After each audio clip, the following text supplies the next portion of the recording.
Hello बच्चों, आप लोग कैसे हैं? उम्मीद है आप लोग सब ठीक होंगे। आज हम लोग एक नया चैप्टर पढ़ने जा रहे हैं जिसका नाम है विद्युत। जो चैप्टर 12 है, यह क्लास 10 का चैप्टर 12 है। इसके बारे में हम लोग पढ़ेंगे।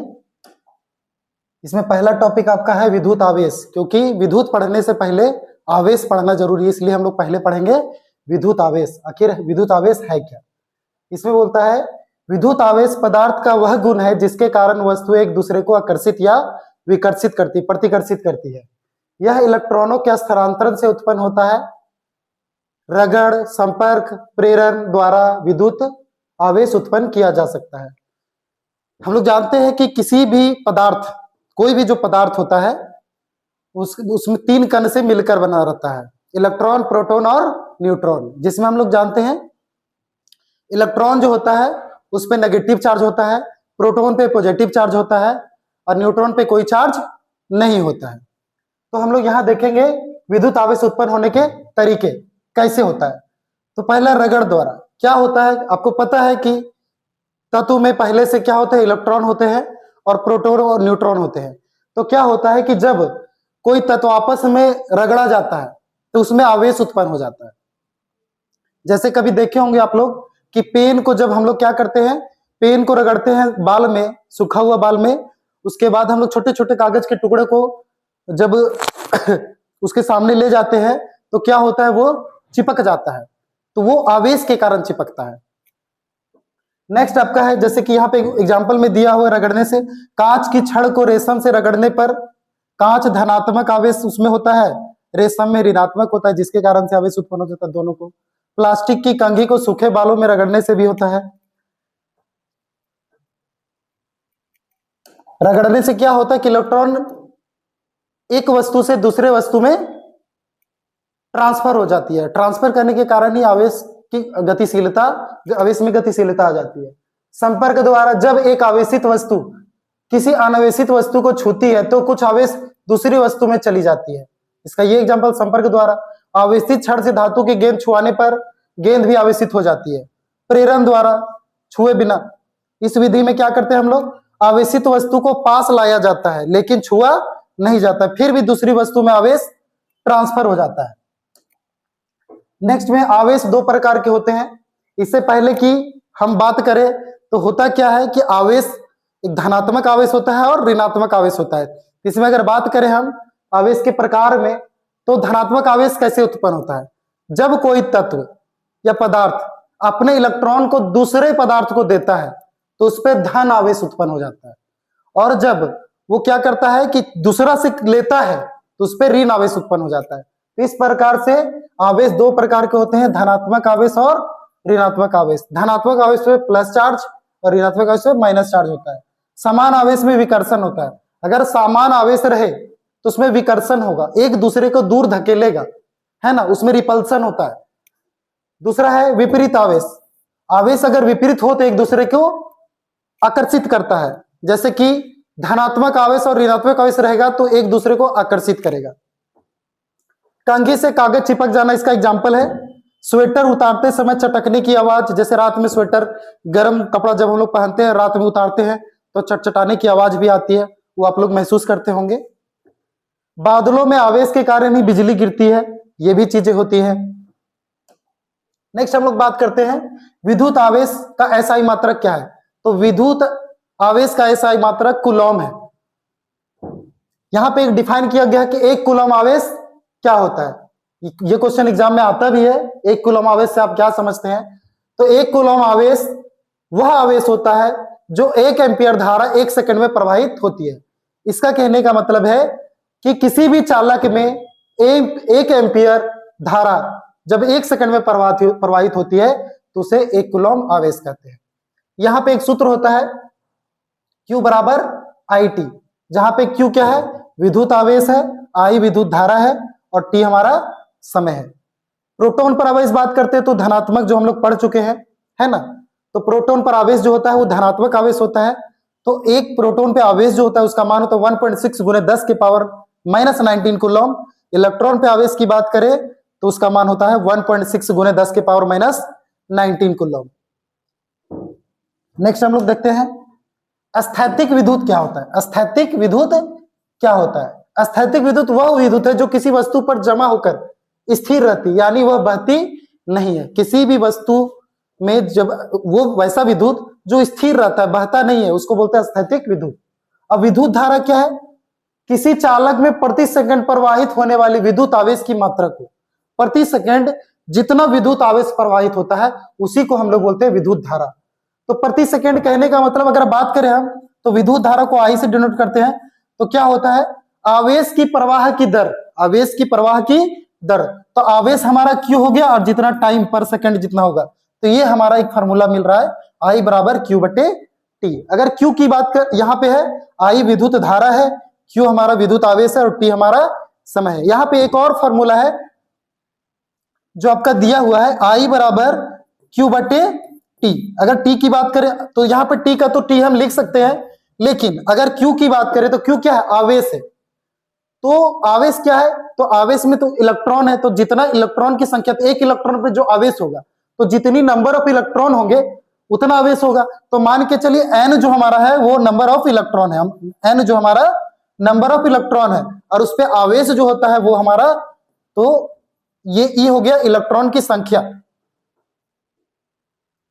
तो इसमें अगर हम आगे बात करते हैं तो देखते हैं क्या है, एक इलेक्ट्रॉन पर आवेश की बात करते, देखिए एक इलेक्ट्रॉन पर आवेश जो हमारा 1.6 गुने 10 के पावर माइनस 19 कूलम है। यह एक स्थिर मान है। स्थिर मान मीन्स ये बदलता नहीं, एक इलेक्ट्रॉन पर आवेश 1.6 गुने 10 के पावर माइनस 19 कूलम ही होता है।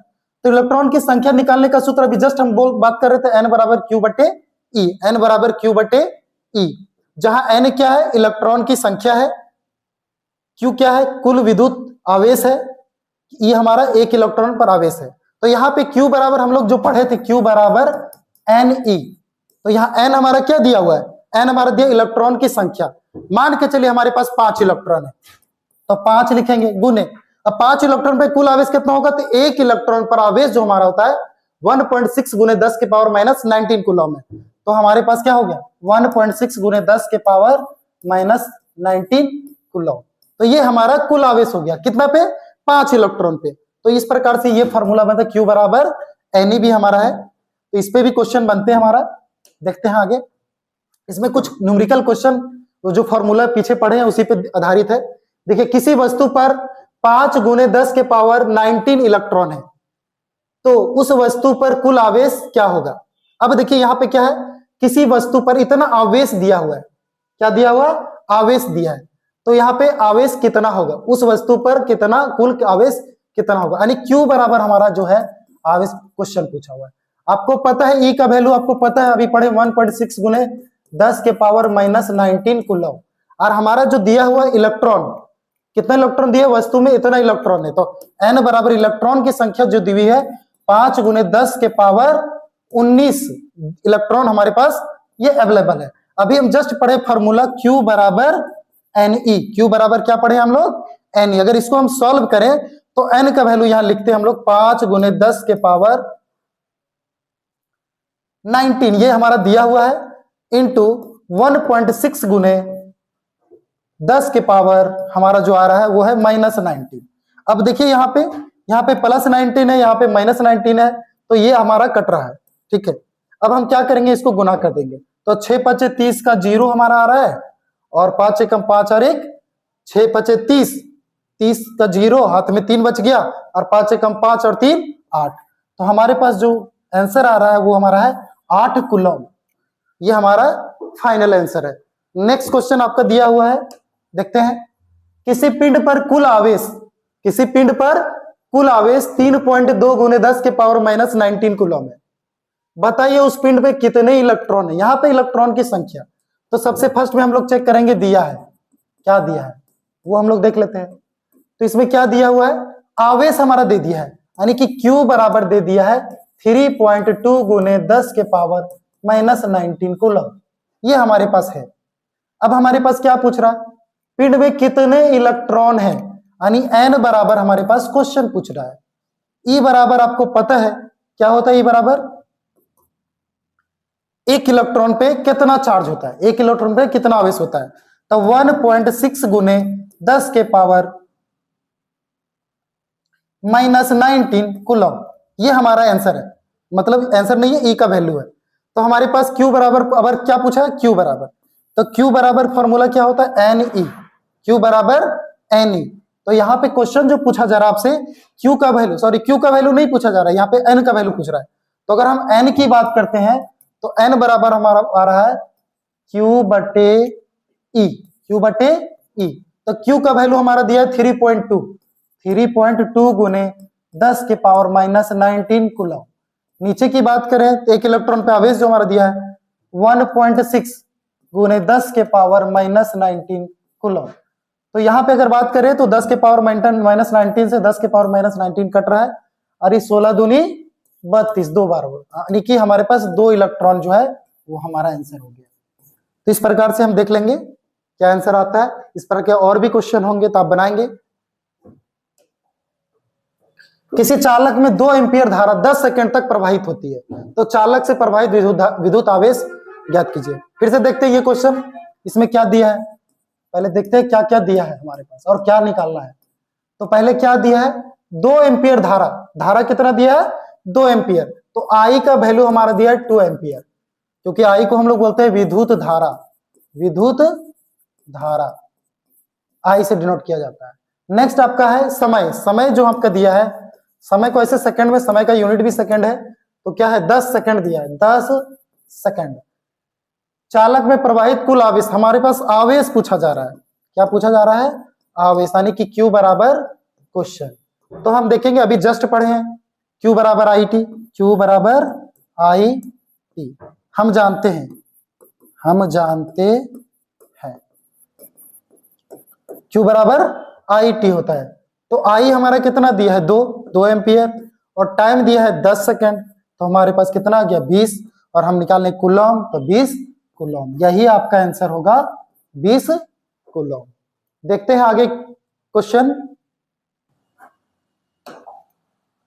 नेक्स्ट हमारा क्वेश्चन है, यदि किसी चालक से 30 कूलम, यदि किसी चालक से 30 कूलम आवेश 6 सेकंड में प्रवाहित होती है, तो चालक में प्रवाहित धारा कितनी होगी। तो अगर विद्युत धारा आई का वैल्यू पूछा है, देखिएगा ये क्वेश्चन अपने से निकाल के आप लोग, हम आगे बढ़ते हैं। नेक्स्ट हम लोग पढ़ेंगे 1 एम्पियर विद्युत धारा क्या है। 1 एम्पियर विद्युत धारा क्या है, 1 एम्पियर विद्युत धारा क्या है, जब 1 कूलम आवेश को किसी चालक से 1 सेकंड तक प्रवाहित किया जाता है। 1 कूलम आवेश को किसी चालक से 1 सेकंड तक प्रवाहित किया जाता है, तो हम कह सकते हैं कि 1 एम्पियर धारा वही है, मतलब पास की है। तो यहाँ पे 1 एम्पियर, यहाँ पे लिखा हुआ 1 एम्पियर बराबर Q बटे T होता है। तो Q हमारा क्या होगा, 1 कूलम बाय 1 सेकंड, 1 सेकंड। तो ये हमारा हो गया 1 एम्पियर का। अल्प परिणाम में विद्युत धारा को मिली एम्पियर में भी मापा जाता है, मतलब जब विद्युत धारा का मान बहुत कम हो तो मिली एम्पियर में मापेंगे, माइक्रो एम्पियर में मापेंगे। देखिए यहाँ 1 मिली एम्पियर बराबर होता है 10 के पावर माइनस 3, 10 के पावर माइनस 3 एम्पियर, और 1 माइक्रो एम्पियर का मतलब 10 के पावर माइनस 6 एम्पियर, 10 के पावर माइनस 6 एम्पियर। देखते हैं आगे क्वेश्चन क्या है। आवेश संरक्षण का नियम, जैसा कि पहले भी इसके बारे में कुछ बात कर चुके हैं हम। विद्युत आवेश को ना तो उत्पन्न किया जा सकता है और ना ही विनाश किया जा सकता है, इसका सिर्फ एक वस्तु से दूसरे वस्तु में स्थानांतरित किया जाता है। क्योंकि पहले बता चुके कोई भी तत्व जो बना हुआ रहता है उसमें इलेक्ट्रॉन, प्रोटॉन, न्यूट्रॉन, तो आपको पता है कि उसमें धन आवेश या ऋण आवेश पहले से होता है। सिर्फ क्या किया जाता है इसमें, तो आवेश पहले से रहता है, सिर्फ इसका स्थानांतरण होता है एक वस्तु से दूसरे वस्तु में। इलेक्ट्रॉनों की बहाव, इलेक्ट्रॉनों की बहाव की बात करेंगे हम लोग। इलेक्ट्रॉन का बहाव कैसे होता है। इलेक्ट्रॉन बैटरी के ऋणात्मक टर्मिनल से ऋण आवेश के द्वारा प्रतिकर्षित होता है तथा धन टर्मिनल पर धन आवेश के द्वारा आकर्षित होता है, इसलिए इलेक्ट्रॉन ऋण टर्मिनल से धन टर्मिनल की ओर प्रवाहित होता है।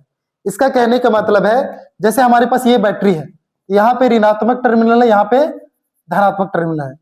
तो जब हम इलेक्ट्रॉन की बात करें, इलेक्ट्रॉन की बात करें हम, तो क्या होता है, ये ऋणात्मक टर्मिनल से निकलकर फ्लो करते करते पूरा सर्किट में धनात्मक टर्मिनल की ओर फ्लो करता है। यानी ऋणात्मक से धनात्मक। यही अगर हम बात करें विद्युत धारा का तो इसका जस्ट अपोजिट होता है। वो क्या होता है, धनात्मक टर्मिनल से निकलकर वो ऋणात्मक टर्मिनल की ओर मूव करता है। तो यहां पे क्या है, इलेक्ट्रॉन के फ्लो के अपोजिट डायरेक्शन में हमारा विद्युत धारा फ्लो होता है। देखते हैं अब आगे क्या क्वेश्चन है इस पे। नेक्स्ट टॉपिक देखते हैं हम लोग, विद्युत धारा के प्रवाह की दिशा। तो अभी जस्ट बता चुके हैं हम, विद्युत धारा की दिशा इलेक्ट्रॉन की दिशा के विपरीत होता है। अब चालक किसे कहते हैं हम लोग, चालक किसे कहते हैं? चालक वे पदार्थ है जो अपने से होकर विद्युत धारा को प्रवाहित होने देते हैं, उसे हम लोग क्या बोलते हैं, चालक। देखिए डिफिनेशन भी लिखा हुआ है, वे पदार्थ जो अपने से होकर विद्युत आवेश को आसानी से प्रवाहित होने देते हैं चालक कहलाते हैं। उदाहरण में तांबा, सिल्वर, एल्युमिनियम इत्यादि। अब कुचालक क्या है? कुचालक जो अपने से होकर विद्युत धारा को प्रवाहित नहीं होने देता, उसे कुचालक कहते हैं। लकड़ी हो गया, प्लास्टिक हो गया, रबड़ हो गया, एबोनाइट है, कांच है, बहुत सारी चीजें हैं। कुछ कुछ यहाँ पे दिया है जो कि कंडक्टर है। कंडक्टर मीन्स जिससे विद्युत धारा पास होती है। कॉपर है, गोल्ड है, ऑल अदर मेटल्स है, ग्रेफाइट है। ग्रेफाइट मेटल नहीं है, फिर भी इसमें इलेक्ट्रिसिटी फ्लो करता है। इंसुलेटर की बात करें तो आपके पास ग्लास है, प्लास्टिक है, सेरेमिक है, रबर है, वुड है, फैब्रिक है, पेपर है, कॉर्क है, उल है। तो इन सब चीजों से इलेक्ट्रिसिटी फ्लो नहीं करता है। नेक्स्ट हम लोग देखेंगे विद्युत परिपथ क्या है। तो जैसे हम लोग जाने के लिए रास्ता का प्रयोग करते हैं तो किसी निश्चित रास्ता से होकर जाते हैं, तो विद्युत को भी पास करने के लिए किसी न किसी मार्ग की आवश्यकता होगी। तो विद्युत परिपथ को क्या बोलते हैं हम लोग, विद्युत परिपथ जिससे विद्युत धारा होकर पास होती है। विद्युत धारा होकर पास हो, जिस मार्ग से विद्युत धारा गुजरती है उसे विद्युत परिपथ कहते हैं। और यह एक बंद वक्र होती है। क्या होती है? एक बंद वक्र। किसी विद्युत धारा के सतत एवं बंद पथ को विद्युत परिपथ कहते हैं। ये सर्किट दिया हुआ आपका, आप देख सकते हैं कि एक बंद परिपथ है। तो ये हो गया आपका विद्युत परिपथ। नेक्स्ट देखिए अमीटर। अमीटर क्या है? अमीटर एक डिवाइस है ना, जिससे विद्युत धारा मापा जाता है।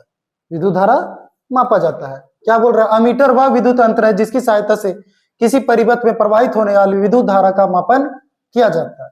और एक चीज और है, परिपथ में हमेशा इसे श्रेणी क्रम में जोड़ा जाता है।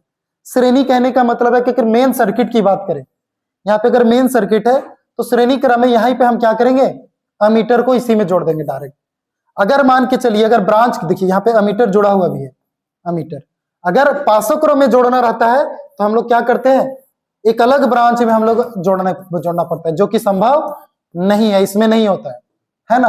अमीटर को हमेशा परिपथ श्रेणी क्रम में ही जोड़ा जाता है। श्रेणी क्रम में ही जोड़ा जाता है, चाहे वह किसी प्रकार का सर्किट क्यों ना हो। सर्किट। गैल्वेनोमीटर क्या है? कुछ कुछ डिवाइस है जिसके बारे में चर्चा करना जरूरी है ना। गैल्वेनोमीटर वह अत्यंत संवेदनशील विद्युत यंत्र है जो किसी विद्युत परिपथ में अल्प विद्युत धारा की उपस्थिति, दिशा, परिणाम को दर्शाता है, जिसे जी से निरूपित किया जाता है।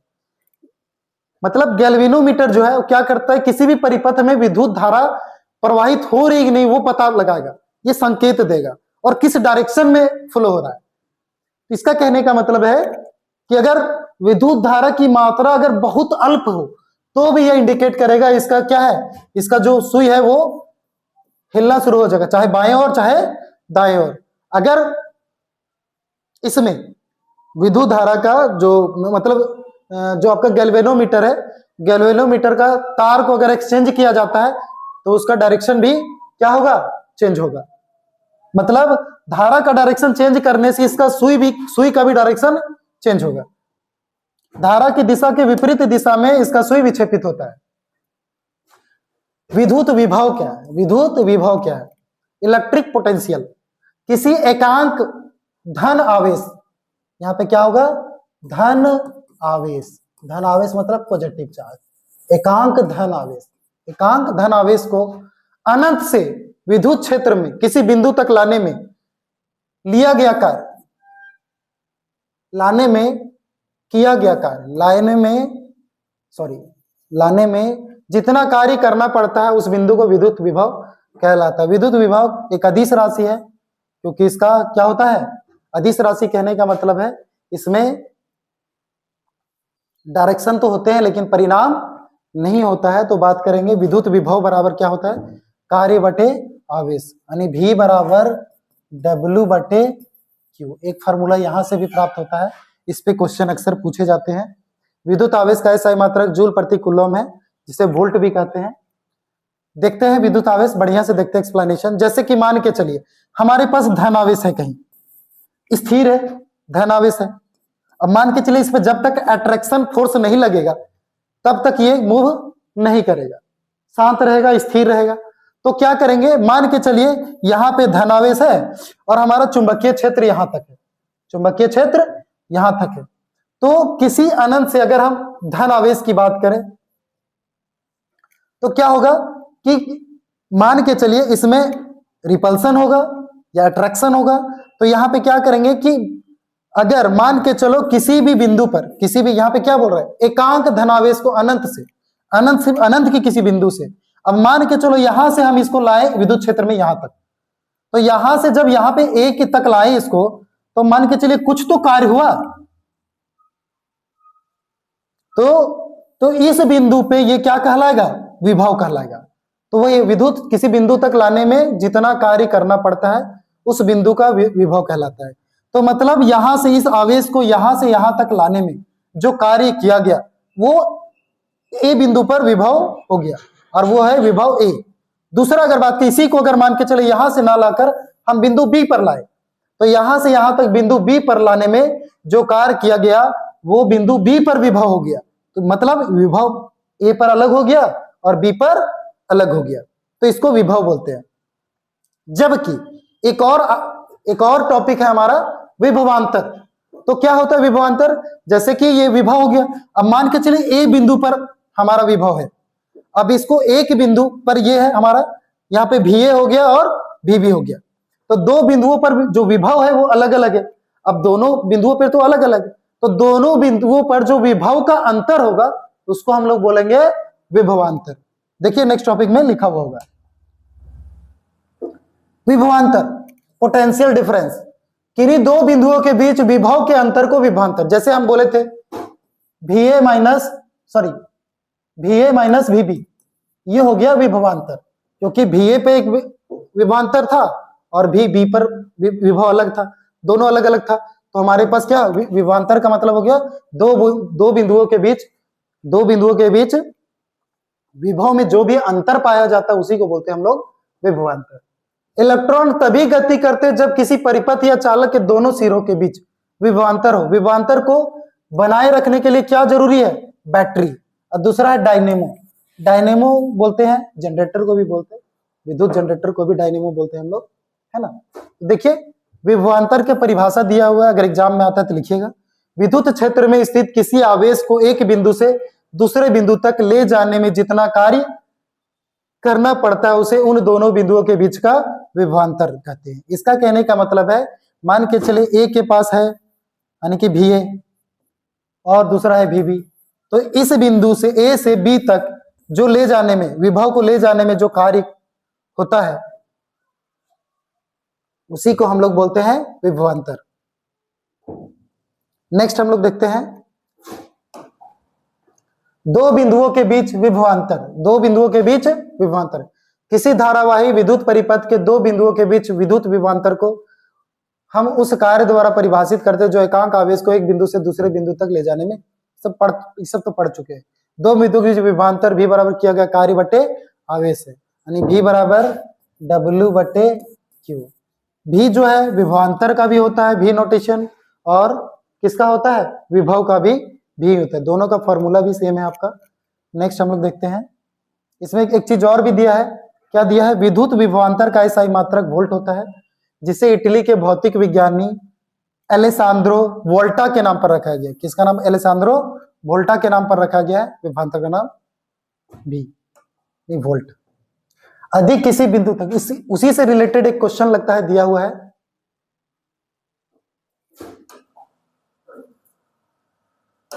देखते हैं हम लोग। अधिक किसी बिंदु तक 2 कूलम आवेश को लाने में 10 जूल कार्य किया जाता है तो उस बिंदु का विद्युत विभव क्या होगा। तो क्वेश्चन को देखते हैं पहले क्या दिया हुआ है, पहले हम लोग चेक करते हैं दिया है। फर्स्ट हम लोग देखेंगे दिया क्या दिया हुआ, पहले 2 कूलम। तो आपको पता है कूलम किसका SI मात्रक है, कूलॉम जो है वो आवेश का SI मात्रक है। तो हमारे पास क्या दिया हुआ है, विद्युत आवेश। क्या दिया हुआ है, विद्युत आवेश। इसका मतलब Q बराबर दिया हुआ है, कितना दिया है, 2 कूलॉम, 2 कूलॉम। दूसरा आपके पास दिया है 10 जूल कार्य। तो किसका SI मात्रक है, जूल, तो ऊर्जा का SI मात्रक है जूल। तो ऊर्जा भी दिया हुआ है, ऊर्जा, ऊर्जा का मतलब हो गया कार्य।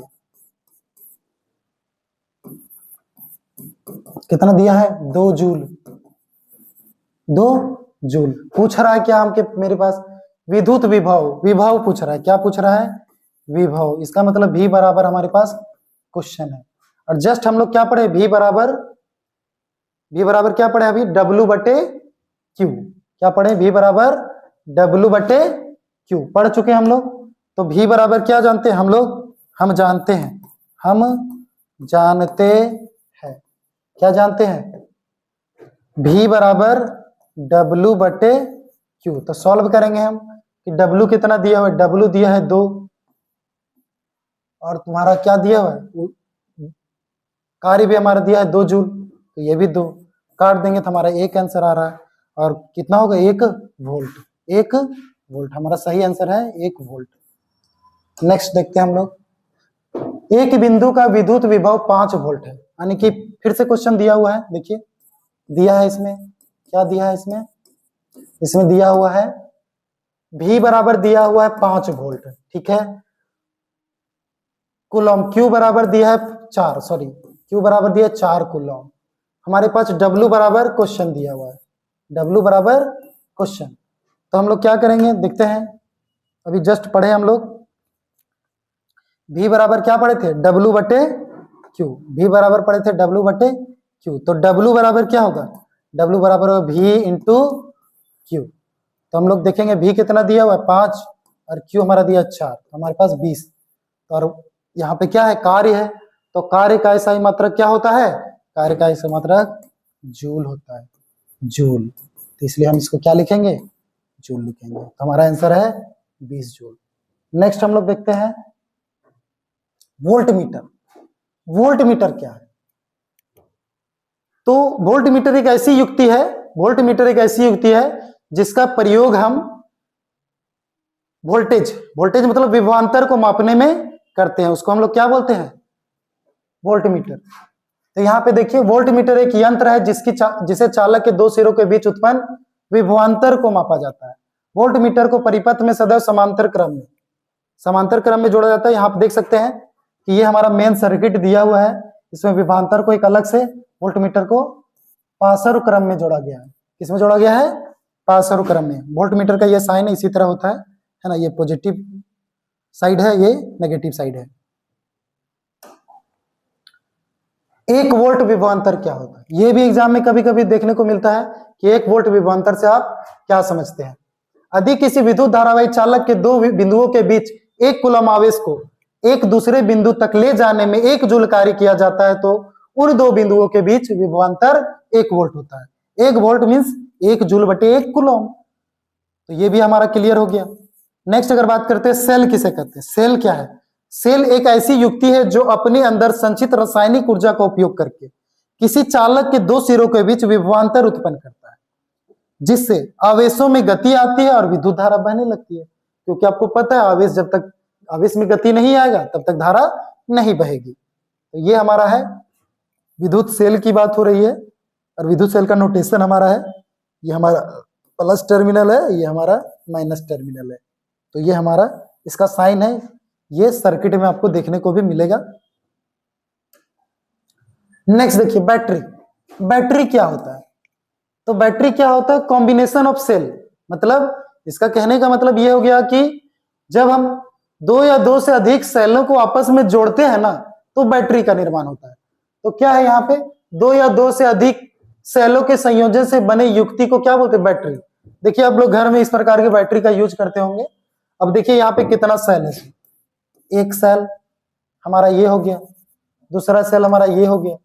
तो क्या है यहाँ पे, 1 सेल, 2 सेल, 3 सेल, 3 सेल मिलके हमें बैटरी का निर्माण किया है। कुछ युक्तियां हैं जिसका नोटेशन दिया हुआ, आप देखिए यहाँ पे बढ़िया से इसको देखिए। दिया हुआ है। पहला है विद्युत सेल का नोटेशन, देखिए यहाँ सिंगल है। दूसरा बात है बैटरी, तो सेलों का संयोजन, देखिए यहाँ पे दिया हुआ है सेलों का संयोजन। खुली कुंजी, जब स्विच हम नहीं दबाते हैं तो इस टाइप का नोटेशन रहता है। जब कुंजी में स्विच हम दबा देते हैं, ऑन कर देते हैं, तो इस प्रकार का नोटेशन आता है। इसमें क्या है, तार संधि, जब तो दो तार आपस में जुड़ते हैं तो इस प्रकार का संधि दिया गया है। नेक्स्ट, अगर बिना संधि के तार क्रॉसिंग की बात करें हम, तो क्या करता है, यहाँ पे ये जो दिया हुआ है ये ऊपर से दिया हुआ है। नेक्स्ट, विद्युत बल्ब की बात करें तो विद्युत बल्ब का साइन ऐसे होता है। प्रतिरोध की बात करें तो प्रतिरोध में ये ऐसे ऐसे आता है ना। तो क्या है, क्योंकि प्लेन लाइन में देखते होंगे आप लोग, एकदम सिंपल रहता है। तो अवरोध प्रतिरोध तो पता है आप लोगों को, क्या अवरोध उत्पन्न करता है इलेक्ट्रिसिटी में, है ना। तो क्या हो गया हमारा, इस प्रकार से साइन होता है। प्रतिवर्ती प्रतिरोध या धारा नियंत्रक की बात करते हैं, एक एरो दिया हुआ रहता है, धारा नियंत्रक इसको बोलते हैं। इसमें धारा का मान कम या ज्यादा इससे हम कर सकते हैं। एमीटर की देखिए एमीटर का नोटेशन ये है ना, ये प्लस हो गया, ये माइनस हो गया। वोल्ट मीटर की बात करें तो भी हमारा ये है, इसमें भी क्या है, भी से डिनोट करते हैं इसको, प्लस और माइनस। नेक्स्ट हमारा ओम का नियम। नेक्स्ट क्या हमारा, ओम का नियम। ये सबसे ज्यादा क्वेश्चन एग्जाम में पूछा जाता है। तो ओम का नियम क्या है, ओम का नियम है अचर तापक्रम पर किसी भी चालक में प्रवाहित विद्युत धारा चालक के सिरों के बीच के विभवांतर के समानुपाती होता है। इसका कहने का मतलब है, अगर तापमान नियत हो, कांस्टेंट हो, अब उसमें क्या करें हम लोग, विद्युत धारा प्रवाहित कर रहे हैं, तो वो चालक के सिरों के बीच जो विभवांतर होता है उसके समानुपाती होता है। इससे एक फार्मूला बनता है कि जो विभवांतर होता है उस समानुपाती किसका होता है, आई का, है ना। किसका समानुपाती होता है, आई का। और आपको पता है कि समानुपाती का साइन जब जब हम हटाते हैं कुछ ना कुछ कांस्टेंट आता है। तो भी को क्या करेंगे, जब यहाँ पे कांस्टेंट समानुपाती का साइन हटाएंगे तो बराबर का साइन डालेंगे, और इसके बीच में एक आएगा आर, है ना, आई। तो आर हमारा हो गया कांस्टेंट, यहाँ पे एक कांस्टेंट आता है, ठीक है। तो अगर इसकी बात करें तो भी बराबर हमारा एक फार्मूला बन रहा है आई आर। क्या बन रहा है हमारा, आई आर, है ना। जहां आर क्या है, आर एक नियतांक है, एक नियतांक है, नियतांक है ना, नियतांक, सॉरी, आर एक नियतांक है ना। इसको कांस्टेंट भी बोलते हैं, CONSTANT, कांस्टेंट, है ना। आर क्या है, कांस्टेंट है। और जिसे हम लोग आर को क्या बोलते हैं, जहां अगर हम बात करते हैं तो हमारे पास क्या क्या दिया है, भी हमारा जो है, भी हमारा हो गया विभवांतर, है ना।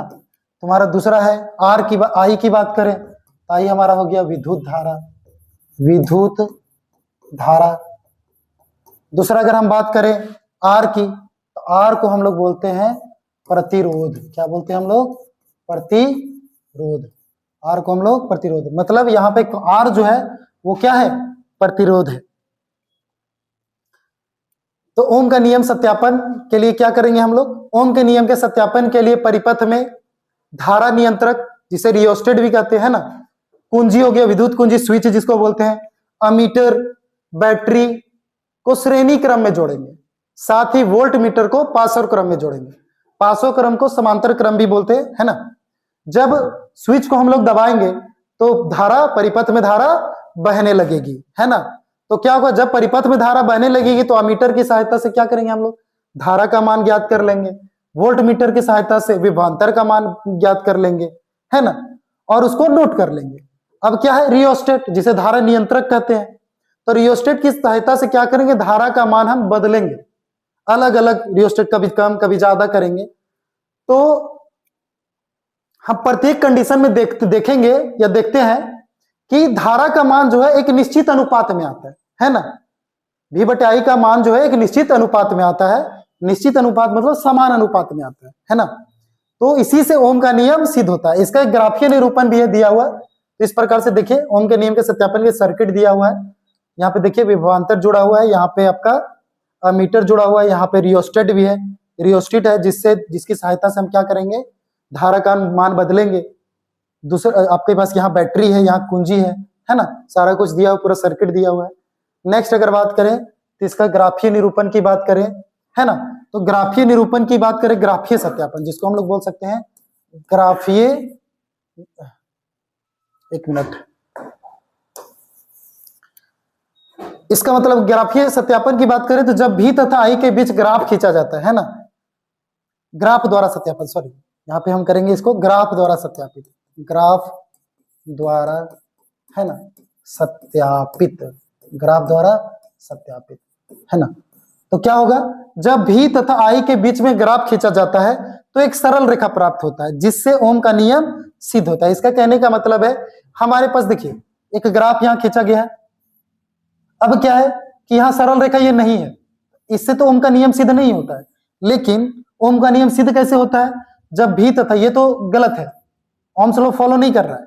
ओम्स लॉ के अनुसार ओम्स लॉ प्रूफ इससे होता है कि जब हम क्या करते हैं, विभवांतर और विद्युत धारा के बीच ग्राफ खींचते हैं तो हमारा एक सरल रेखा प्राप्त होता है। इसका कहने का मतलब है कि सेम अनुपात में बढ़ता है। अगर विभवांतर बढ़ रहा है तो करंट भी बढ़ेगा, और करंट बढ़ेगा तो विभवांतर भी बढ़ेगा, और एक समान अनुपात में बढ़ेगा, है ना। इसलिए तो इस प्रकार से ओम का नियम जो है सिद्ध होता है। नेक्स्ट हम लोग देखते हैं प्रतिरोध। जैसे प्रतिरोध के बारे में आप लोग पढ़ चुके हैं, है ना। प्रतिरोध चालक का वह गुण है, प्रतिरोध चालक का वह गुण है जो विद्युत धारा के बहने में विरोध उत्पन्न करता है। उसका कहने का मतलब यह है कि प्रतिरोध जो है चालक का वह गुण है जिससे वह अपने से होकर प्रवाहित होने वाली विद्युत धारा का विरोध करता है। चालक के इस गुण को प्रतिरोध कहते हैं, है ना। और प्रतिरोध को R से डिनोट किया जाता है, ये पहले भी पढ़ चुके हैं आप लोग, है ना। तो ओम के नियम के उपयोग से, प्रतिरोध का नोटेशन भी ये है हमारा, है ना। प्रतिरोध को R से, विभवांतर भी पहले भी पढ़ चुके हैं। ओम के नियम से क्या पढ़े हम लोग, R बराबर पढ़े हम लोग V बराबर आई आर, V बराबर आई आर। तो अगर R बराबर बात करेगा तो V बटे आई, ये भी है। तो प्रतिरोध निकालने का फॉर्मूला ये भी एक हमारा मिल रहा है ना। प्रतिरोध का ऐसा ही मात्रक ओम है। ओम का नोटेशन ऐसे होता है, ओम का नोटेशन ऐसे है ना। हिंदी में ओम लिख सकते हैं, स्टाफ भी लिख सकते हैं, और ये नोटेशन आपका। तो प्रतिरोध का ऐसा ही मात्रक ओम है। यहां पे हम लोग पढ़ेंगे 1 ओम प्रतिरोध है। कितना है, 1 ओम प्रतिरोध। 1 ओम प्रतिरोध है क्या, 1 ohm of resistance, 1 ohm of resistance. किसी चालक के दोनों सिरों के बीच विभवांतर 1 वोल्ट है तथा उससे 1 एम्पियर विद्युत धारा प्रवाहित होती है, तब उस चालक का प्रतिरोध 1 ओम होगा, है ना। गणितीय निरूपण देख सकते हैं, 1 ओम बराबर 1 वोल्ट बटे 1 एम्पियर। वे कारक जिन पर चालक का प्रतिरोध काम करता है, काम करता है मतलब निर्भर करता है ना। तो सबसे फर्स्ट है चालक की लंबाई, चालक की लंबाई। तो क्या है, जो प्रतिरोध होता है वो चालक की लंबाई के समानुपाती होता है, चालक की लंबाई के समानुपाती होता है ना। तो क्या बोल रहा है कि चालक का प्रतिरोध किन किन कारकों पर, तो L is directly proportional to R। इसका कहने का मतलब है तार की लंबाई जैसे जैसे बढ़ेगी, तार की लंबाई जैसे जैसे बढ़ेगी, प्रतिरोध भी क्या होगा, बढ़ेगा। दूसरा बोला है अनुप्रास्थ काट के क्षेत्रफल के व्युत्क्रमानुपाती। इसका मतलब जो रेजिस्टेंस हमारा होता है ना, वो अनुक्रमानुपाती होता है, व्युत अनुक्रमानुपाती किसका, क्रॉस सेक्शन एरिया का, यानी 1/1 का। अगर हम बात करें, अगर इसको मान लें हम समीकरण 1 और इसको मान लें हम समीकरण 2, तो दोनों से अगर बात करें हम, तो हमारे पास यहाँ पे R है, ये भी R है, यहाँ पे उल्टा ले लिए, इसको ऐसे सीधा लेना चाहिए था हमें, है ना। R is directly proportional to L। तो यहाँ पे अगर लिखेंगे समीकरण 1 तथा 2 से, समीकरण 1 तथा 2 से, तो क्या है समीकरण, R के बदले हम R लिख सकते हैं, समानुपाती के बदले समानुपाती का साइन आएगा। लेंथ आपका ऊपर है, यहाँ आपका एरिया आ गया, है ना। तो आपको पता है समानुपाती का साइन हटता है तो कुछ ना कुछ कांस्टेंट आता है, क्या होता है, कुछ ना कुछ कांस्टेंट। तो R बराबर अगर हम बात करें तो यहाँ पे कांस्टेंट क्या आ रहा है, रो आ रहा है, रो, है ना, L बटे A। जहां रो क्या है, जहां रो कांस्टेंट है,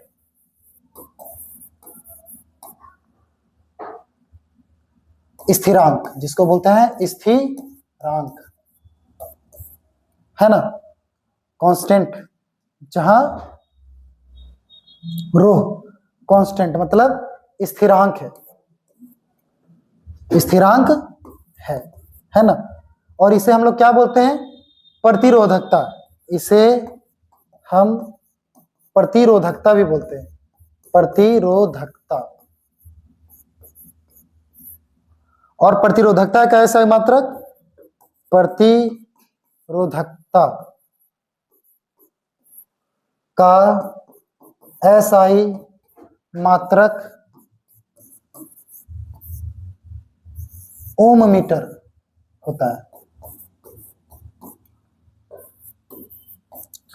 प्रतिरोधकता का एसआई मात्रक ओम मीटर होता है। ये क्वेश्चन यूनिट कभी कभी पूछा भी जाता है एग्जाम में, है ना। तीसरा, तो दो चीजें कंफर्म हो गया, दो से हमारा एक फॉर्मूला यहां पर भी निकल के आया है ना। हम देखेंगे नेक्स्ट आपका तापमान के समानुपाती। इसका कहने का मतलब है रेजिस्टेंस बढ़ेगा, तापमान भी बढ़ेगा। पदार्थ की प्रकृति पर निर्भर करता है, पदार्थ जिस प्रकार का होगा वो डिपेंड करता है पदार्थ कैसा है, उस प्रकार से उसका प्रतिरोध भी होगा, रेजिस्टेंस होगा, है ना। प्रतिरोध परिपथ में प्रतिरोध का संयोजन। तो परिपथ में प्रतिरोध का संयोजन कितना प्रकार से करते हैं उसकी बात करें, जोड़ने का नियम है। प्रतिरोध का जो परिपथ में प्रतिरोध का संयोजन दो प्रकार से होता है, श्रेणी क्रम संयोजन और पार्श्व क्रम संयोजन। श्रेणी क्रम संयोजन और पार्श्व क्रम संयोजन। तो देखिए दो ठो दिया हुआ है, जिसमें हम लोग पहला पढ़ेंगे श्रेणी क्रम संयोजन। श्रेणी क्रम संयोजन के लिए सर्किट हमारा रेडी है। देखिए यहाँ पे बैटरी जोड़ा गया, इसमें कुंजी जोड़ा गया, अमीटर, ये सारा पार्श्व श्रेणी क्रम में है ना। और यहाँ पे क्या है, रेजिस्टेंस 1 2 3 तीन रेजिस्टेंस को जोड़ा गया श्रेणी क्रम में। श्रेणी क्रम में हम पहले भी बताए हैं कि मेन सर्किट में जोड़ा है तो उसमें कोई ब्रांच नहीं होता है, लेकिन यहाँ पे जो विभवांतर है वो पार्श्व क्रम में जोड़ा गया है ना। तो क्या बोल रहा है, श्रेणी क्रम संयोजन में पहले प्रतिरोध। इसका कहने का मतलब है संयोजन क्या है, श्रेणी क्रम संयोजन प्रतिरोध का ऐसा संयोजन जिसमें पहले प्रतिरोध का दूसरा सिरा दूसरे प्रतिरोध के पहले सिरे से एवं दूसरा प्रतिरोध का दूसरा सिरा तीसरे प्रतिरोध के पहले सिरे से जोड़ा जाता है, और इसी प्रकार से अन्य प्रतिरोध को भी जोड़ा जाता है। इस प्रकार के संयोजन को हम बोलते हैं श्रेणी क्रम संयोजन। देखिए यहाँ पे ये पहला प्रतिरोध का ये दूसरा सिरा हो गया और दूसरा प्रतिरोध का ही पहला सिरा है, जुड़ा हुआ आपस में। ये हमारा R1 है, ये हमारा R2 है, ये हमारा R3 है ना। अब दूसरा प्रतिरोध का दूसरा सिरा और तीसरा प्रतिरोध का पहला सिरा ये आपस में जुड़ा हुआ है ना। इसी प्रकार को जितना ज्यादा प्रतिरोध आप संयोजित कर सके कोई दिक्कत नहीं है ना। इसमें क्या बोल रहा है, विभवांतर असमान होता है जबकि धारा असमान होता है। देखिए यहाँ विभवांतर असमान है ना, धारा समान होता है। तो हम थोड़ा सा देखते हैं इसके बारे में क्या क्या है सो, है ना। माना कि परिपथ में 3 प्रतिरोध R1, R2, R3 है एवं इनके बीच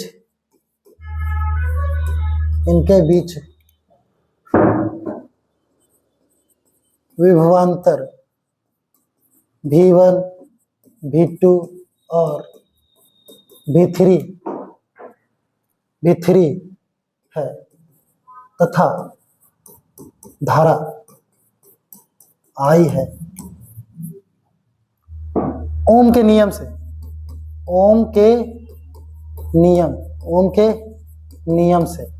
अगर ओम के नियम से बात करें हम तो यहाँ पे क्या दिया हुआ है ना, V बराबर IR हम लोग पढ़े। ओम का नियम क्या कहता है, V बराबर IR। तो हम जब V1 की बात करें तो हमारा IR1 ये आ रहा है, इसको मान लेंगे समीकरण 1। V2 की बात करें तो हमारा आ रहा है IR2, ये समीकरण 2 हो गया। अगर V3 की बात करें तो हमारा आ रहा है IR3, ये समीकरण हमारा हो गया 3। अगर ये तीनों समीकरण को जोड़ दे, है ना, समीकरण 1 2 3 को जोड़ने पर तो हमारे पास क्या आ रहा है, V1 plus V2 plus V3 बराबर IR1 plus IR2 plus IR3। अब क्या है, यदि परिपथ में कुल विभवांतर कुल विभवांतर, कुल विभवांतर, कुल विभवांतर भी है, तो है ना, इसको समीकरण मान लेते हैं हम लोग 4। क्या मान लेंगे? 4, है ना। तो इसको क्या लिख सकते हैं हम लोग? कुल विभवांतर भी है, तो क्या लिख सकते हैं? V बराबर V बराबर V1 plus V2 plus V3, V1 plus V2 plus V3, इसको मान लेंगे समीकरण 5। अब लिखेंगे हम समीकरण 4 एवं 5 से, समीकरण 4 एवं 5 से, समीकरण 4 एवं 5 से, है ना, समीकरण 4 एवं 5 से। समीकरण 4 एवं 5 से क्या आ सकता है हमारे पास?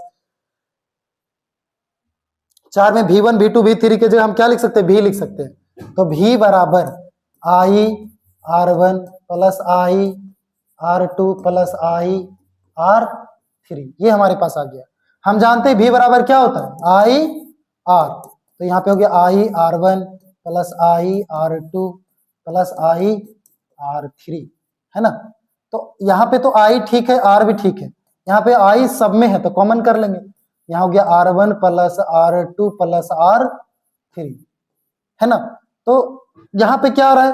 I से I हमारा कट गया, इसका मतलब R बराबर निकला है R1 plus R2 plus R3। लेकिन हम क्या है, इसमें 3 प्रतिरोधी लिए हैं। कितना प्रतिरोध लिए हैं? 3 प्रतिरोध, इसलिए हमारे पास 3 ही आया। लेकिन प्रतिरोध की संख्या अगर n हो, n मतलब कुछ भी हो, तो क्या करेंगे? तो R को हम सीरीज के लिए ऐसे लिखते हैं, तो क्या हो जाएगा यहाँ पे? R1 plus R2 plus R3 plus dot dot dot dot plus Rn तक जाएगा।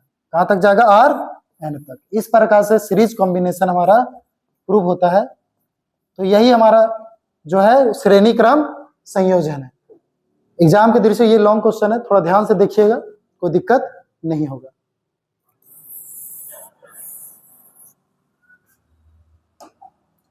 नेक्स्ट हम लोग देखेंगे दूसरा संयोजन जो है वो पासर क्रम संयोजन है।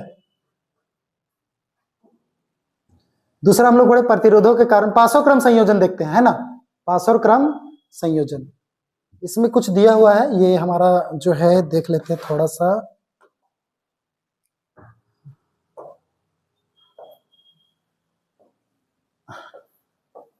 ये हमारा वोल्ट मीटर है जो कि पासर क्रम में जुड़ा हुआ है।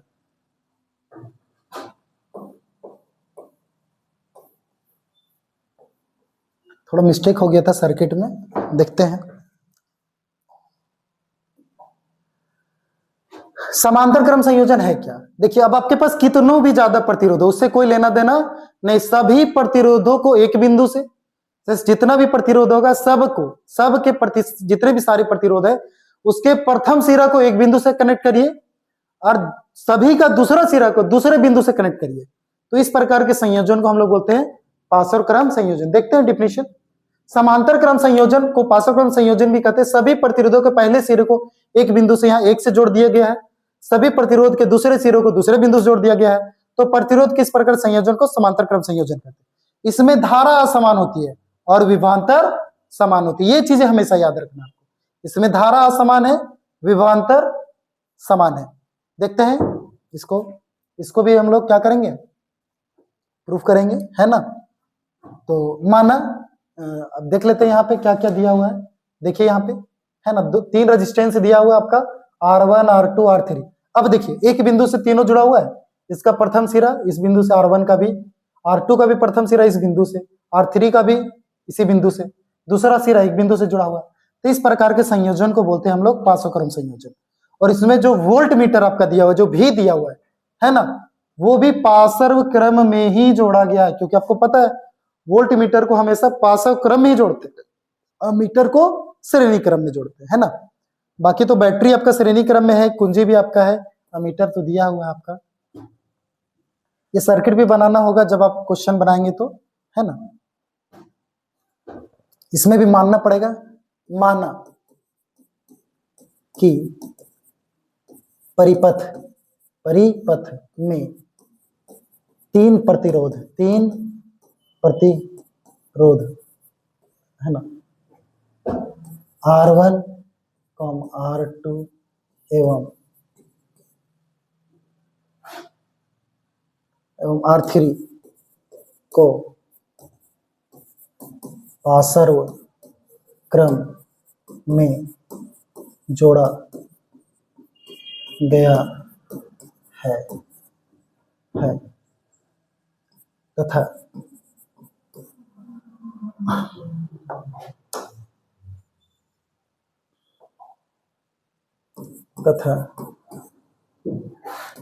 इनके बीच धारा I1 I2 और I3 धारा I1 I2 I3 एवं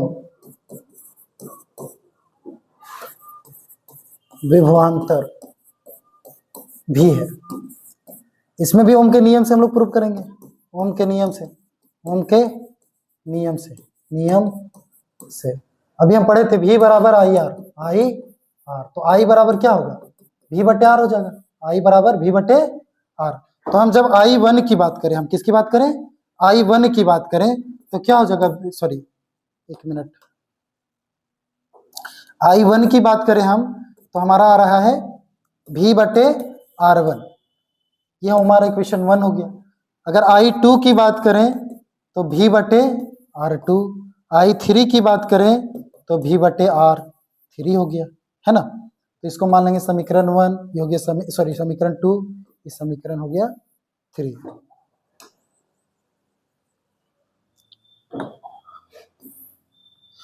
तीनों को जोड़ेंगे, समीकरण 1, 2 एवं 3 को जोड़ने पर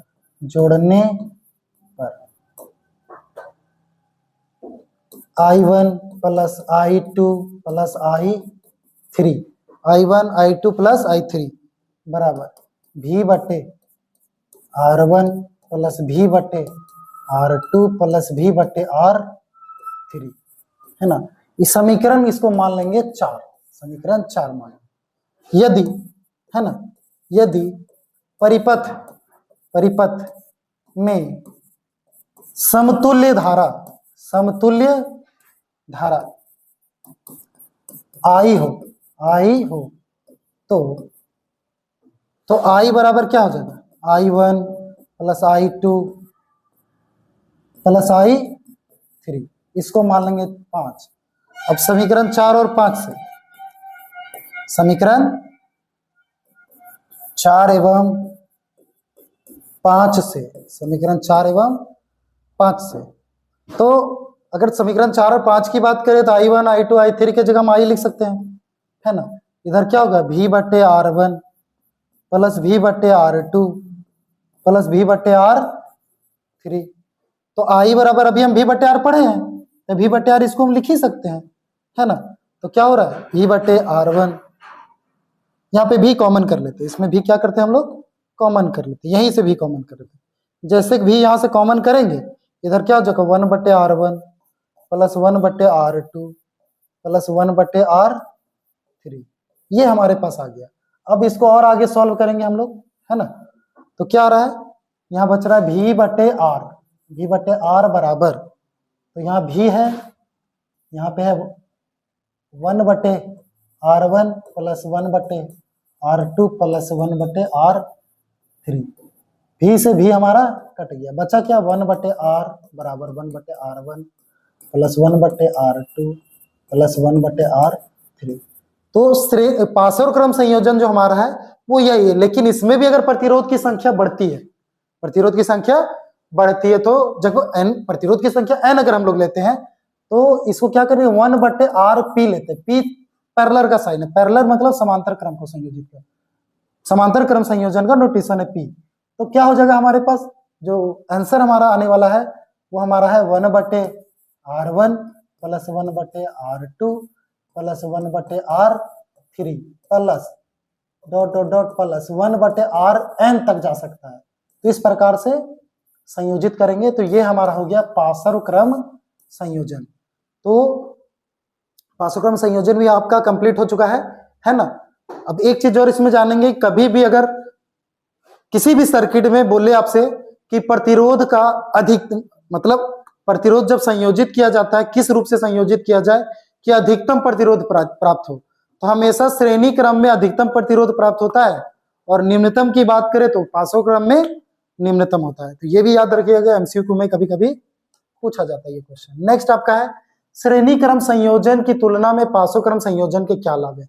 क्वेश्चन कभी कभी पूछता है कि हम अपने दैनिक जीवन में श्रेणी क्रम का यूज कम करते, पासोक्रम का ज्यादा करते, क्यों? क्योंकि उससे फायदा है। क्या फायदा है देखिए, है ना, प्रत्येक उपकरण पर समान विभवांतर प्राप्त होता है, मतलब वोल्टेज जो रहता है सबको समान मिलता है ना। दूसरा क्या बोलता है, एक उपकरण अगर खराब भी हो गया, है ना, एक उपकरण अगर खराब भी हो गया तो दूसरा उपकरण काम करते रहेगा, है ना। लेकिन अगर श्रेणी क्रम में जोड़ेंगे तो एक उपकरण खराब हो गया तो दूसरा उपकरण भी आपका काम करना बंद कर देगा, क्योंकि परिपथ ही टूट जाता है। तीसरा की बात करते हैं, प्रत्येक उपकरण को अलग अलग स्विच के द्वारा नियंत्रित किया जा सकता है। किसमें? पासोक्रम में अगर आप जोड़ते हैं तो। लेकिन अगर श्रेणी क्रम में जोड़ते हैं तो एक ही स्विच काम करेगा, उसमें अलग अलग स्विच डालने से कोई फायदा नहीं है। वो परिपथ स्विच जैसे बंद करेंगे सारा का सारा डिवाइस ऑफ हो जाएगा, है ना। घरेलू विद्युत वायरिंग पासोक्रम संयोजित किया जाता है, इससे शॉर्ट सर्किट वगैरह होने का खतरा कम होता है। खतरा नहीं बोल सकते हैं, मतलब अलग अलग डिवाइस को आसानी से कंट्रोल कर सकते हैं, है ना, यूज कर सकते हैं। जिस डिवाइस का हमको प्रयोग करना है उसी का प्रयोग कर सकते हैं, लेकिन श्रेणी क्रम में ऐसा सिस्टम नहीं है। विद्युत धारा का तापीय प्रभाव, नेक्स्ट आपका क्या आ रहा है, विद्युत धारा का तापीय प्रभाव, है ना। जब किसी चालक में विद्युत धारा प्रवाहित होती है तो विद्युत ऊर्जा का कुछ भाग उष्मा में बदल जाता है ना, और चालक गर्म हो जाता है।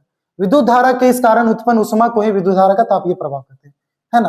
तो विद्युत धारा का तापीय, विद्युत धारा प्रवाहित होने के कारण जब चालक गर्म हो जाता है तो उष्मीय प्रभाव के कारण ही होता है वो गर्म, है ना। तो गर्म होने के गुण को ही बोलते हैं उष्मीय प्रभाव, है ना। तो इसमें जूल तापन नियम पढ़ना आप लोगों को। जूल तापन का 3 नियम है ना।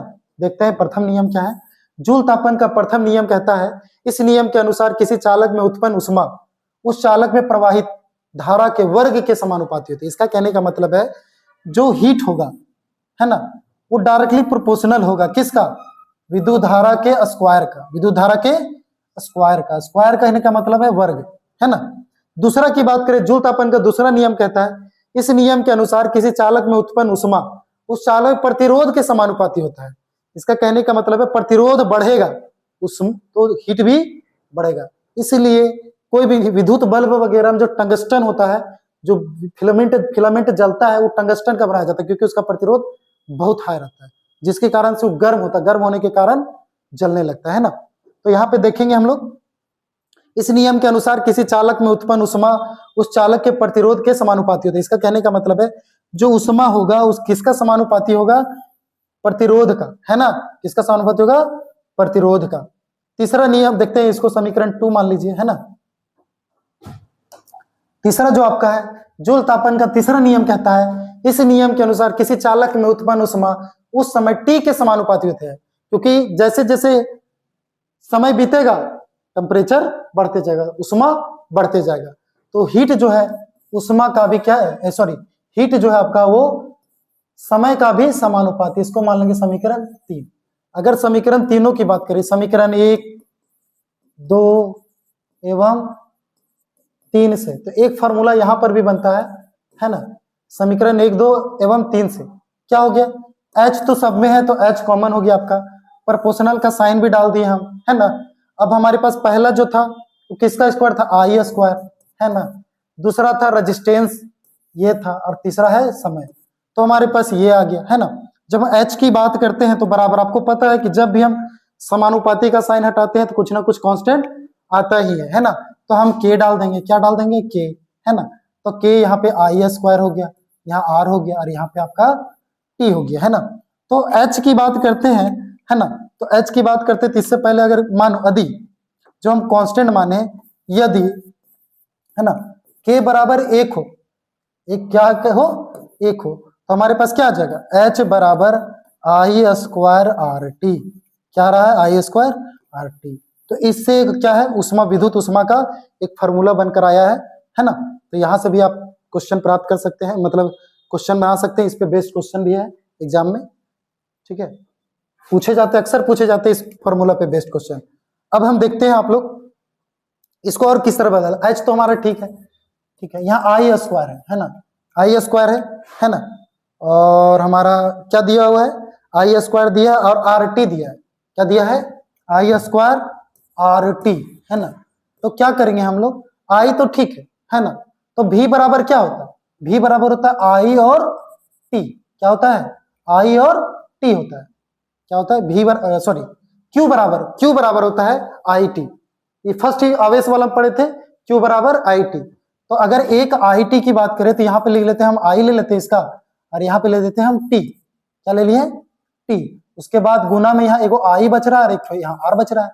इसको और सॉल्व हम लोग करते तो आई टी को हम क्यू लिख सकते हैं, और भी बराबर क्या होता है आई आर, तो हम यहाँ भी लिख सकते हैं। तो एच बराबर हमारा एक और फॉर्मूला आ रहा है क्यू भी। क्या आ रहा है, क्यू भी। इस प्रकार से अन्य बहुत सारे फॉर्मूले इसमें आ सकते हैं कॉम्बिनेशन से। देखते हैं आगे क्या क्या है। इसका सेकंड मेथड भी दिया हुआ है। क्या सेकंड मेथड दिया हुआ है, वास्तव में जब किसी चालक तार के सिरों के बीच विभवांतर लगाया जाता है तो इलेक्ट्रॉन त्वरित होकर गति करने लगते हैं तथा रास्ते में आने वाले परमाणुओं और धन आयनों से टकराते हैं तथा ऊर्जा खोते हैं, मतलब ऊर्जा को लॉस करते हैं। इसकी पूर्ति स्रोत द्वारा की जाती है। यह खोई हुई ऊर्जा उष्मा के रूप में प्रकट होती है। अर्थात कहने का मतलब यह है कि किसी भी स्रोत द्वारा किया गया कार्य उत्पन्न उष्मा के बराबर होता है। तो कहने का मतलब कार्य करने के लिए ऊर्जा की आवश्यकता होती है, और बिना ऊर्जा का हम लोग कार्य नहीं कर सकते। तो उसी का एक परिणाम है। इसलिए यहाँ पे क्या होगा, H बराबर W। क्या होगा, H बराबर W। ठीक है, तो इसीलिए यहाँ लिखा हुआ है स्रोत द्वारा किया गया कार्य उत्पन्न उष्मा के बराबर होगा। तो H बराबर हम यहाँ लिख सकते हैं W। अभी पढ़े हम इसको आई स्क्वायर, आर टी भी पढ़े हैं, इसी को भी आई भी पढ़े हैं, भी आई पढ़े हैं। इसमें और भी क्वेश्चन है जो हम देखेंगे आगे क्या है। अगर इसको और भी तो चेंज करना चाहें तो हम लोग चेंज कर सकते हैं। आई बराबर अगर बात करें तो भी बराबर आई आर होता है। भी बराबर क्या होता है, आई आर। तो अगर बराबर में और भी बात करें हम तो इसमें क्या आ सकता है, इसमें आ सकता है हमारा भी बराबर क्या लिख सकते हैं हम, आई आर लिख सकते हैं। आई भी बराबर आई आर, और आई ऑलरेडी है ना, तो इसी को हम लिख सकते हैं एक आई स्क्वायर आर। इसको क्या लिख सकते हैं, आई स्क्वायर आर भी लिख सकते हैं, है ना। और एक चीज और भी है, आर बराबर भी बटे आई होता है। आर बराबर क्या होता है, भी बटे आई। तो क्या होगा, एक आई कट जाएगा तो भी आई फिर से आ जाएगा। तो इस टाइप से हमारा फॉर्मूला बन सकता है। ठीक है, तो इस पे क्वेश्चन हमारा ये रिलेशन दिया हुआ है जिसपे हम लोग बनाएंगे, अलग अलग न्यूमेरिकल बनाएंगे। देखते हैं अगला टॉपिक क्या है। आपका विद्युत शक्ति है। क्या है, विद्युत शक्ति। विद्युत शक्ति क्या है, विद्युत परिपथ में ऊर्जा के क्षय होने की दर को विद्युत शक्ति कहते हैं। हम लोग पढ़े भी है ना, कि दूसरे शब्दों में विद्युत धारा के द्वारा कार्य होने की दर को शक्ति कहते हैं। मतलब विद्युत धारा के द्वारा जिस दर से कार्य किया जाता है उसी को हम लोग बोलते हैं विद्युत शक्ति, है ना। विद्युत शक्ति को P से डिनोट किया जाता है, तो विद्युत शक्ति को P से डिनोट किया जाता है, तो P तो ठीक है आपका। इसमें क्या है, यदि T समय में W कार्य हो, है ना, तो P बराबर क्या हो जाएगा, W बटे T। W बटे T, तो एक फार्मूला ये भी हमारा आ रहा है ना, P बराबर W बटे T। अगर रिलेशन की बात करें तो P बराबर हमारा क्या आ जाएगा, P बराबर हो जाएगा W बटे T। W बटे T, और W बराबर क्या होता है, आई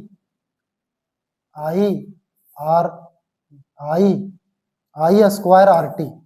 तो यहाँ से T है तो T से T कटता है तो हमारे पास क्या बन रहा है, आई स्क्वायर आर। ये भी एक रिलेशन आ रहा है हमारे पास, है ना। तो इस प्रकार से भी हम लोग बना सकते हैं। ठीक है, नेक्स्ट हम लोग देखते हैं 1 वाट शक्ति। 1 वाट शक्ति की परिभाषा, यदि किसी स्रोत द्वारा 1 सेकंड में 1 जूल ऊर्जा उपलब्ध या खर्च की जाए तो इसे 1 वाट शक्ति कहते हैं। इसमें देखिए 1 वाट क्या होता है देख लीजिए, है ना। कभी कभी इसमें चेंज करने भी आता है। ठीक है, तो 1 वाट शक्ति हो गया। कभी कभी हम लोग 1 kg वाट बोलते हैं, 1 किलो वाट, 1 किलो वाट। तो इसको लिखते हैं हम लोग 1 kW। तो किलो का मतलब 1000 होता है, तो क्या होता है 1 किलो वाट में होता है 1000 वाट। क्या होता है 1000 वाट, है ना। तो आप लोग पढ़ेंगे विद्युत। अच्छा, शक्ति का ऐसा ही मात्रक क्या होता है? वॉट। शायद यहाँ पे लिखा हुआ नहीं था कि है, नहीं लिखा हुआ है ना, तो यहाँ पे बात करेंगे तो विद्युत शक्ति का, विद्युत है ना शक्ति का ऐसा ही मात्रक, ऐसा ही मात्रक वाट है ना। क्या बोलते हैं इसको? वॉट कहते हैं। वॉट है, क्या है? वॉट है ना। और वॉट बराबर अभी पढ़े हैं P बराबर W बटे T। और W का क्या होता है? P बराबर W बटे Q। W का मतलब कार्य, और कार्य को क्या बोलते हैं हम लोग? जूल, है ना। तो जूल और T का होता है सेकेंड। क्या होता है? सेकेंड। Second, joule second. इसका मतलब वॉट है, या फिर इसको हम बोल सकते हैं मतलब विद्युत शक्ति का ऐसा ही मात्रक वॉट भी हो गया, या फिर जूल प्रति सेकेंड। जूल प्रति सेकेंड, ये दोनों में से कुछ भी हो सकता है ना।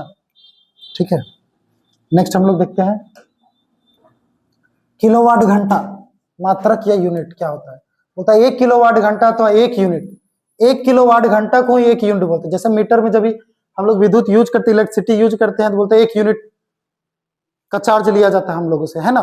तो वही क्या होता है? 1 यूनिट, यानी 1 किलोवाट विद्युत ऊर्जा का वह मात्रा है जो किसी परिपथ में 1 घंटे में व्यय होती है, जबकि परिपथ में 1 किलोवाट शक्ति हो। इसका कहने का मतलब 1 किलोवाट शक्ति 1 घंटा तक परिपथ में व्यय होगा, खर्च होगा, तो उसको बोलेंगे 1 किलोवाट घंटा। ठीक है, विद्युत ऊर्जा का व्यावसायिक मात्रा किलोवाट घंटा ही है ना। इसे प्रायः यूनिट से भी कहा जाता है। क्या कहा जाता है? यूनिट, है ना। किलोवाट घंटा को जूल में बदलें, है ना। तो यहाँ पे दिया है 1 kWh, 1 kW, 1 किलोवाट घंटा को जूल में बदलें। तो जूल में कैसे बदलें? अभी जस्ट हम बोले हैं कि 1 kW बराबर होता है 1000 वाट। क्या होता है? 1000 वाट। तो हम जब बात करें यहाँ पे 1 kW बराबर क्या हो गया? 1000, ये वाट हो गया गुने, है ना। 1 kW का 1000 हो गया। और यहाँ पे आवर है, तो पता है कि समय का यूनिट जो आपका सेकंड है, तो 1 घंटा में कितना सेकंड हो? 3600 सेकंड होता है। तो हम क्या करेंगे? 3600 सेकंड लिखेंगे। क्या लिखेंगे? 3600 सेकंड। तो अगर बात करें तो 36 का 36 कर देंगे गुने, है ना। कितना है? 3 इधर 0 और 2 5 0, 10 के पावर 5 ये आ रहा है। तो हम क्या करेंगे? यहाँ पे एक और पॉइंट डालेंगे तो बढ़ जाएगा, इसको लिखेंगे 3.6, है ना, क्योंकि हम इससे 10 से भागा दिए और यहाँ पे 10 से गुना भी कर दे रहे हैं, है ना। तो अब क्या हो जाएगा? ये 3.6 हो गया। जैसे 36 था, 10 के पावर 5 आया था, हम 10 से यहाँ भागा दिए, 10 से भी गुना किए, क्योंकि मानक रूप में एक अक्षर के बाद पॉइंट होता है, इसलिए हम ऐसा किए हैं। तो 3.6 हो गया। यहाँ पे बच गया हमारा, सॉरी 1 मिनट लगता है, मिस्टेक हो गया है। 3.6 अगर डाले हैं तो 1 मिनट रुकिए। 1000 है, 36 है, तो 36 इंटू हम क्या करेंगे? 1000, यहाँ पे 3 जीरो आ गया और यहाँ पे 2 जीरो, 5 जीरो है ना। तो क्या कर रहे हैं हम कि 36 है यहाँ पे, और 36 को हम क्या कर, 36 यहाँ पे है, उसको हम 10 से भागा दिए, उसके बदले 10 यहाँ गुना भी किए। तो जब 10 से भागा देंगे 36 को, तो यहाँ पॉइंट आ जाएगा, है ना। और यहाँ पे 10 के पावर 6 हो जाएगा, है ना। और ये हमारा क्या हो गया? जूल, है ना। तो इसको डायरेक्ट याद रखिएगा, 1 kWh, 1 kWh बराबर 3.6 इंटू 10 के पावर 6 जूल, है ना। ये डायरेक्ट कभी कभी एग्जाम में डायरेक्ट आता है ना, तो ये बहुत इंपॉर्टेंट है, देखिएगा। इस प्रकार से किलोवाट घंटा को जूल में बदला जाता है ना। अब विद्युत धारा का तापीय प्रभाव का यूज कहाँ कहाँ होता है देख लीजिए। विद्युत हीटर में यूज होता है, विद्युत इस्त्री आयरन जो बोलते हैं हम लोग उसमें होता है, फ्यूज में यूज हो जाता है, विद्युत रोस्टर में यूज होता है, विद्युत बल्ब में यूज हो जाता है। विद्युत हीटर की बात करते हैं तो विद्युत हीटर वह उपकरण है जो विद्युत धारा के तापीय प्रभाव का उपयोग करके ऊष्मा उत्पन्न करता है। इसका सिद्धांत क्या है? विद्युत हीटर जूल के तापीय प्रभाव पर कार्य करता है। जब हीटर के तार नाइक्रोम, है ना, में धारा प्रवाहित होती है तो वह गर्म हो जाता है और ऊष्मा देता है ना। विद्युत इस्त्री, विद्युत हीटर, विद्युत वाटर हीटर आदि के एलिमेंट प्रायः नाइक्रोम का उपयोग किया जाता है ना। और ये किससे बनता है? निकेल और क्रोमियम दोनों मिलाकर बनाया जाता है, यानी कि एक प्रकार से क्या है? नाइक्रोम एक मिश्र धातु है। नाइक्रोम बनाने के लिए निकेल और क्या चाहिए? क्रोमियम चाहिए। विद्युत बल्ब की बात करते हैं तो विद्युत बल्ब वह उपकरण है जो विद्युत धारा के तापीय प्रभाव के कारण प्रकाश उत्पन्न करता है। इसका क्या कार्य और सिद्धांत है देखते हैं। विद्युत बल्ब जल नहीं जूल के तापीय प्रभाव पर कार्य करता है। जब बल्ब के फिलामेंट मतलब क्या होता है, जो बल्ब में तार जो जलता है उसकी बात कर रहा है ना, फिलामेंट में विद्युत धारा प्रवाहित होती है तो वह बहुत अधिक गर्म होकर दीप्त होने लगता है। दीप्त होना मतलब चमकना और प्रकाश देता है। फिलामेंट का पदार्थ क्या होता है, टंगस्टन के बना हुआ रहता है ना। क्यों बना रहता है टंगस्टन का, इसका क्या कारण है, इसका गलनांक बहुत ऊंचा, कितना है 3380 डिग्री सेल्सियस। इसका कहने का मतलब है 3380 डिग्री सेल्सियस पर जब गर्म करेंगे तब ये गलेगा, वरना नहीं गलेगा। यह अधिक ताप पर भी पिघलता नहीं है। अब बल्ब के अंदर कौन सा गैस होता है, तो आर्गन गैस भरा जाता है ना, आर्गन और नाइट्रोजन, ताकि फिलामेंट ना जले। आज का सेशन यही समाप्त करते हैं क्योंकि काफी समय भी हो गया है, ठीक है। और शायद आप लोग को यह वीडियो अगर अच्छा लगा हो, कृपया करके शेयर करिएगा, लाइक करिएगा। और सबसे पहले क्या है कि हमारे चैनल पर अगर नए हैं तो सब्सक्राइब कर दीजिएगा। और देखते हैं नेक्स्ट वीडियो में मिलते हैं फिर इसी तरह से। धन्यवाद।